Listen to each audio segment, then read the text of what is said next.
хурд хамтлагийн түүх нь өөрөө одоо Монголын рок pop урлаг гэж ярьдаг тийм одоо эстрад урлагч гэж ярьдаг. Энэ урлагийн одоо хамгийн гол төлөөлөлсөн том хамтлагуудын нэг энэ хамтлаг өөрөө домог юм тийм түүх юм.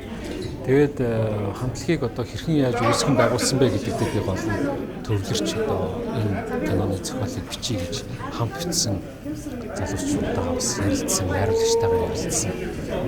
Тэгээд нэг харахад бол одоо юу гэдэг нь хурд хамтлагийн үүсэл болсон Гамболд гэж одоо Тэнгэрийн орон залгаж байгаа мундаг ах мэл дээ. Тэгээд Гамболд ахыгаа одоо дурсаж энэ киног бас хийвэл зүгээр юм байна гэдэг санааг Амбаяр ах, Тумаяр ах хоёртоо бас хэлээд тэгээд нөгөө хоёр маань бас дэмжээд найруулагчид маань бусад багийнхан маань дэмжээд ингээд хэлсэн. Тэгээ яг бид нар нэгэн дээр тохирсон. Тэр нь юу гэхээр ерөөсөө энэ бүсгүй гэдэг киноны одоо гол юм нь бол хурд хамтлагийг рекламдахтаа биш. Хурд хамтлаг ямар мотивацаар хэрхэн яаж өдөө зэрэгтэй болж гарч ирсэн.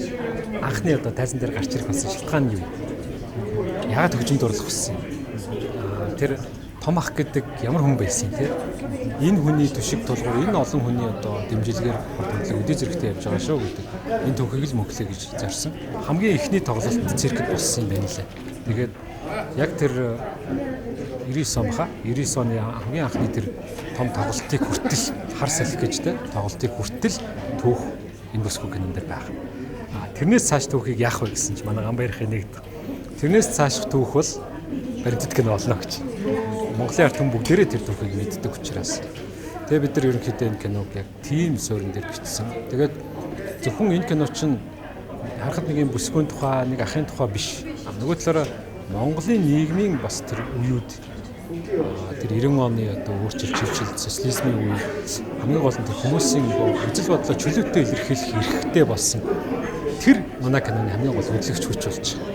Тэр үднээсээ бол ингээд олон зүйлийг л ярьж болсон л та. Гэхдээ нөгөө зохиолоо бичээд ингээд их олон мэдээлэлтэй болоод тэрийг ингэж хураангуулах гэж нэлээд ажилласан учраас зарим зүйлийг орхитуулсан байж магадгүй. Ерөнхийдөө бол бидний одоо киноны гол ач холбогдол тэмдээл байна. Энэ бол түүх, энэ бол домог. Дээрэс нь энэ бол одоо энэ хурд гэдэг хамтлагийн өдөө зэрэгтэй болгосон олон хүний хүч хөдөлмөрийн тухай л